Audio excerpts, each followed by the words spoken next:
राधा स्वामी जी, क्या आपने कभी ध्यान दिया है कि जब हम कुछ पल के लिए शांत होकर बैठते हैं तब हमारा शरीर तो एक ही जगह रहता है, लेकिन मन बिल्कुल भी स्थिर नहीं रहता। एक क्षण में वो बीते हुए समय की यादों में चला जाता है और अगले ही क्षण भविष्य की चिंताओं में उलझ जाता है। ऐसा लगता है जैसे मन को हर समय कहीं न कहीं दौड़ते रहना ही पसंद है। इसी कारण बहुत से लोग पूरे दिन काम करने के बाद भी भीतर से थके हुए महसूस करते हैं। शरीर को आराम मिल जाता है, लेकिन मन को कभी आराम नहीं मिल पाता। यही बेचैनी धीरे धीरे तनाव, चिंता और दुख का कारण बन जाती है। हम अपने जीवन में धन, सम्मान, रिश्ते और सफलता पाने के लिए बहुत मेहनत करते हैं। हमें लगता है कि इन सब चीजों को हासिल करके हमें सच्ची खुशी मिल जाएगी, लेकिन जब एक इच्छा पूरी होती है तो मन तुरंत दूसरी इच्छा पैदा कर देता है, फिर तीसरी, फिर चौथी। ये सिलसिला कभी खत्म नहीं होता। यही मनुष्य की सबसे बड़ी चुनौती है। बाहर की दुनिया को संभालना शायद आसान हो, लेकिन अपने मन को संभालना सबसे कठिन काम माना गया है। जब तक मन हमारे नियंत्रण में नहीं आता, तब तक बाहरी उपलब्धियां भी मन को स्थायी संतोष नहीं दे पाती। संत महापुरुषों ने हमेशा समझाया कि असली शांति बाहर नहीं, बल्कि हमारे अपने भीतर छिपी हुई है। लेकिन मन की आदत ऐसी है कि वो शांति को बाहर की चीजों में खोजता रहता है। कभी किसी वस्तु में, कभी किसी व्यक्ति में, कभी किसी पद या प्रतिष्ठा में।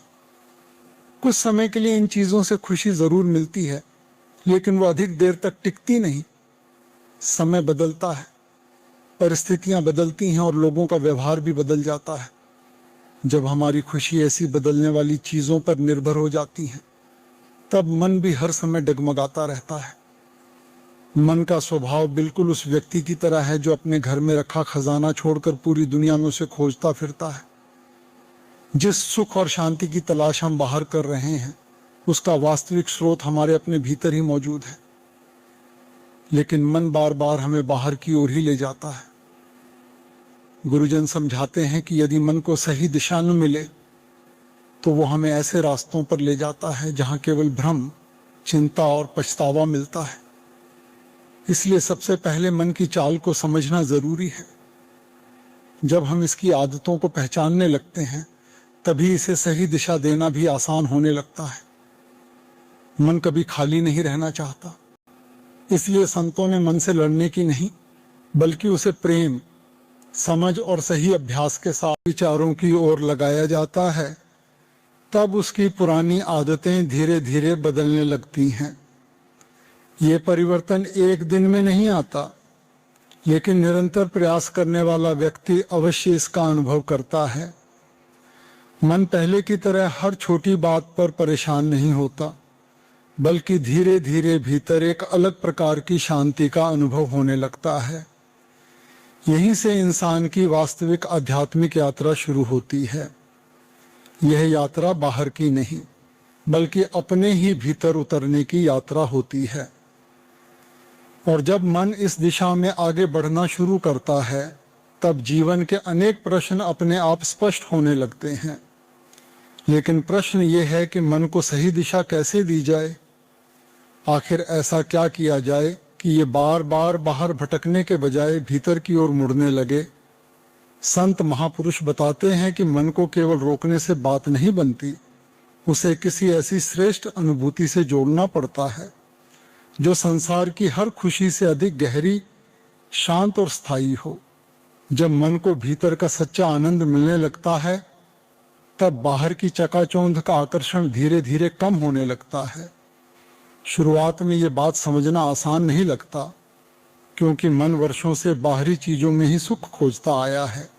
उसे लगता है कि अगर ये चीज मिल जाए तो खुशी मिल जाएगी, अगर वो इच्छा पूरी हो जाए तो जीवन सफल हो जाएगा। लेकिन हर बार कुछ समय बाद वही खालीपन फिर सामने आ जाता है। कई बार हम दूसरों की कमियों पर ज्यादा ध्यान देते हैं और अपनी कमियों को भूल जाते हैं। कभी तुलना करते हैं, कभी ईर्ष्या करते हैं, कभी ये सोचते हैं कि हमारे पास और क्या होना चाहिए। लेकिन क्या इन सब बातों से मन को कभी स्थायी संतोष मिला है? शायद नहीं। जब मन भीतर की ओर मुड़ता है तभी उसे वास्तविक शांति का अनुभव होने लगता है। बहुत से लोग कहते हैं कि हम रोज बैठते हैं, सिमरन भी करते हैं, लेकिन मन एक जगह नहीं टिकता। कभी काम याद आने लगते हैं, कभी परिवार की बातें, कभी पुराने किस्से, तो कभी भविष्य की योजनाएं।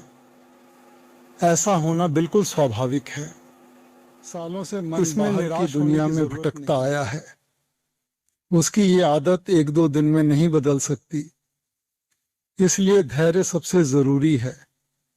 हर बार जब मन भटक जाए, उसे बिना गुस्सा किए, बिना हार माने, प्यार से फिर उसी दिशा में ले आइए। यही अभ्यास धीरे धीरे मन को मजबूत बनाता है। एक छोटे बच्चे को देखिए, जब वो चलना सीखता है तो कई बार गिरता है, लेकिन वो गिरकर बैठ नहीं जाता। वो फिर उठता है, फिर कोशिश करता है और आखिरकार चलना सीख ही जाता है। ठीक यही नियम आध्यात्मिक अभ्यास पर भी लागू होता है। जो व्यक्ति लगातार प्रयास करता रहता है वही एक दिन सफलता का अनुभव करता है। इसके साथ साथ वैराग्य भी बहुत आवश्यक है। वैराग्य का अर्थ ये बिल्कुल नहीं कि इंसान अपना घर परिवार छोड़ दे या जिम्मेदारियों से भाग जाए। असली वैराग्य तो मन का होता है। संसार में रहते हुए भी मन किसी चीज का गुलाम न बने, यही सच्चा वैराग्य है। जब हम अपने कर्तव्य निभाते हुए भी भीतर से प्रभु को याद रखते हैं, तब धीरे धीरे मन का मोह कम होने लगता है। फिर सुख मिले या दुख, सम्मान मिले या अपमान, मन पहले की तरह हर बात से नहीं डगमगाता। आध्यात्मिक मार्ग में सबसे बड़ी चुनौती बाहर की परिस्थितियां नहीं होती। सबसे बड़ी चुनौती हमारा अपना मन होता है। यदि मन अपनी इच्छाओं के पीछे चलता रहे तो इंसान बार बार भटकता है। लेकिन जब यही मन गुरु की शिक्षा, सत्संग और अच्छे विचारों के अनुसार चलना शुरू कर देता है, तब जीवन की दिशा बदलने लगती है। यहीं से भीतर परिवर्तन की शुरुआत होती है। जैसे शरीर को जिंदा रहने के लिए भोजन चाहिए, वैसे ही रूह की खुराक सत्संग और सुमिरन है। जब आप नियमित रूप से इस मार्ग पर चलेंगे तो धीरे धीरे आप महसूस करेंगे कि मन की वो बेचैनी कम हो रही है। वह सुकून जो आप सालों से बाहर ढूंढ रहे थे, वह आपके भीतर ही झरने की तरफ फूटने लगेगा। एक बात हमेशा याद रखें, गुरु या संत केवल रास्ता दिखा सकते हैं, चलना हमें खुद ही पड़ेगा। वो हमें तरीका बताते हैं कि कैसे इस मन को 10 दिशाओं से समेटना है। वो हमें सुमिरन की वो युक्ति देते हैं जो इस भागते हुए मन के लिए जंजीर का काम करती है। लेकिन अगर हम उस युक्ति का अभ्यास ही ना करें तो दोष किसका है? हम सिर्फ बातें करना जानते हैं, कर्म नहीं। और रूहानियत बातों का खेल नहीं है, ये तो पूरी तरह से अनुभव और कमाई का मार्ग है। जो जितना कमाएगा उसे उतना ही फल मिलेगा। जब तक मन में ये पक्का निश्चय नहीं होगा कि ये दुनिया सिर्फ एक मुसाफिर खाना है, तब तक ही यहाँ के साजो सामान में उलझा रहेगा। हमें खुद को बार बार याद दिलाना होगा कि हम यहाँ हमेशा के लिए नहीं आए हैं। हम तो यहाँ एक परदेसी की तरह हैं। जैसे एक मुसाफिर सराय में रुकता है, रात बिताता है और सुबह होते ही अपना रास्ता पकड़ लेता है, वैसे ही हमें भी इस दुनिया में रहना है। अपने फर्ज पूरे कीजिए, अपनों की सेवा कीजिए, लेकिन अपने मन की डोर हमेशा उस ऊंचे मुकाम से बांध कर रखिए। ये मन बड़ा चालाक है। ये हमेशा हमें ये समझाता है कि अभी तो बहुत समय है, कल से मेहनत शुरू करेंगे, लेकिन वो कल कभी नहीं आता। रूहानियत के मार्ग पर कल नाम का कोई शब्द नहीं होता। जो कुछ है वो अभी है। संतों ने इसीलिए कहा है कि श्वास श्वास का सुमिरन करो, क्योंकि हमें नहीं पता कि अगला श्वास आएगा भी या नहीं। जब हम एक एक पल की कीमत समझने लगते हैं, तब मन की फालतू की भागदौड़ कम होने लगती है। मन को एकाग्र करने का सबसे बड़ा मंत्र है प्रार्थना और समर्पण। जब हम खुद को पूरी तरह उस ताकत के हवाले कर देते हैं तो वो ताकत खुद ब खुद हमारे मन को खींचकर अपनी ओर ले जाती है। शुक्राना वह चाबी है जो मन के कपाट खोल देती है और उसे एक स्थिर मुकाम पर टिकने का सलीका सिखा देती है। अक्सर हम अपने आप को शरीर मानकर बैठ जाते हैं और इसी चक्कर में सारी उम्र गंवा देते हैं। हमें यह समझना होगा कि हम ये शरीर नहीं हैं, हम तो वो रूह हैं जो इस पिंजरे में कैद है। जब तक ये पहचान पुख्ता नहीं होती तब तक मन की छटपटाहट खत्म नहीं होगी। सोचिए, एक परिंदा जो खुले आसमान में उड़ने के लिए बना हो, अगर उसे एक सोने के पिंजरे में भी बंद कर दिया जाए तो क्या वो सुखी होगा? कभी नहीं। हमारा मन भी उस परिंदे की तरह है जो असल में रूहानी मंडलों की ऊंचाइयों का मालिक है, लेकिन आज इस दुनिया के मोह माया के पिंजरे में फंसकर अपनी असली उड़ान भूल गया है। जब हम भजन सिमरन में बैठते हैं तो हम असल में उस पिंजरे का दरवाजा खोलने की कोशिश करते हैं। जैसे जैसे मन की एकाग्रता बढ़ती है, रूह इस जिस्मानी बंधनों से आजाद होने लगती है और उसे उस असीम शांति का अनुभव होता है जिसका वर्णन लफ्जों में मुमकिन ही नहीं है। हमें अपनी प्राथमिकताएं तय करनी होंगी। दिन के 24 घंटों में से हम कितना समय अपनी रूह के लिए निकालते हैं? हम सारा समय शरीर को सजाने, खिलाने और आराम देने में लगा देते हैं, लेकिन उस रूह का क्या जो शरीर को चला रही है? वो रूह तो प्यासी है, वो उस नाम की अमृत बूंदों के लिए तरस रही है। अगर हम उसे उसकी खुराक नहीं देंगे तो मन हमेशा बेचैन रहेगा और हमें गलत रास्तों पर धकेलता रहेगा। जैसे एक दीपक को जलते रहने के लिए तेल की जरूरत होती है, वैसे ही हमारी रूह को इस संसार की तपिश में टिके रहने के लिए भक्ति के तेल की आवश्यकता है। जब आप सुबह उठकर सबसे पहले उस मालिक की याद में बैठते हैं तो आप अपने मन के चारों ओर एक सुरक्षा कवच बना लेते हैं। फिर दिन भर की मुश्किलें और परेशानियां आपको विचलित नहीं कर पाती, क्योंकि आपकी डोर उस परम सत्ता के साथ मजबूती से बंधी होती है। संतों का मार्ग हमें भाड़े में रहना सिखाता है, यानी उस मालिक की रजा में राजी रहना। जब हम ये मान लेते हैं कि जो कुछ भी हमारे पास आ रहा है वो उस मालिक की मर्जी से है और हमारे भले के लिए है, तो मन का बोझ उतर जाता है। फिर कोई चिंता नहीं रहती, कोई तनाव नहीं रहता। स्थिरता तभी आती है जब हम कर्ता भाव को त्याग देते हैं। जब तक मैं कहता हूं कि यह मैंने किया या ये मेरा है, तब तक अहंकार की लहरें मन को डुबोती रहेंगी। लेकिन जैसे ही हम कहते हैं कि सब तेरा है, भी इस दुनिया के धंधों में, परिवार के पालन पोषण में और समाज के बीच रहते हुए अपनी तवज्जो और ध्यान को अंदर उस नाम की डोर से बांध कर रखना है। जब तक हम बाहर के शोर को अपने अंदर आने की इजाजत देते रहेंगे, मन दसों दिशाओं में भागता ही रहेगा। लेकिन जिस दिन हम अपने अंदर एक ऐसा एकांत बना लेंगे जहां सिर्फ हम और हमारा मालिक हो, उस दिन बाहर की दुनिया का कोई भी तूफान हमें हिला नहीं पाएगा।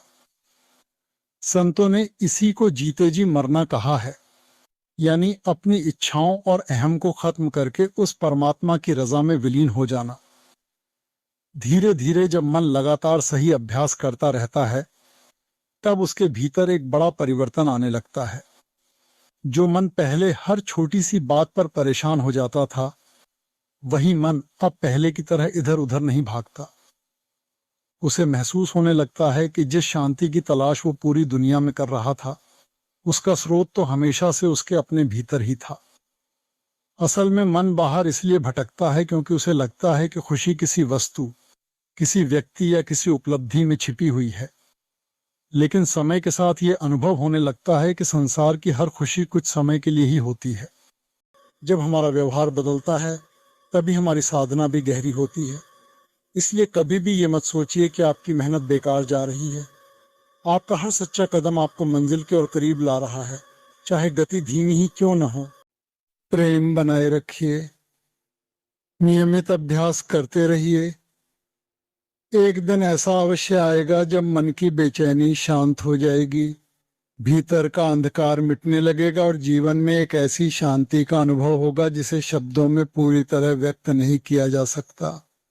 वही क्षण मनुष्य के जीवन का सबसे बड़ा सौभाग्य होगा, जब उसका मन संसार के अस्थायी इच्छाओं से ऊपर उठकर अपने वास्तविक स्रोत की ओर लौटने शुरू करेगा। तब उसे अनुभव होगा कि परमात्मा कभी उससे दूर था ही नहीं, दूरी केवल मन के भटकाव की थी। इसीलिए आज से, अभी से अपने हर दिन की शुरुआत अच्छे विचारों से कीजिए। हर श्वास के साथ प्रभु का स्मरण कीजिए। अपने कर्तव्यों को ईमानदारी से निभाइए।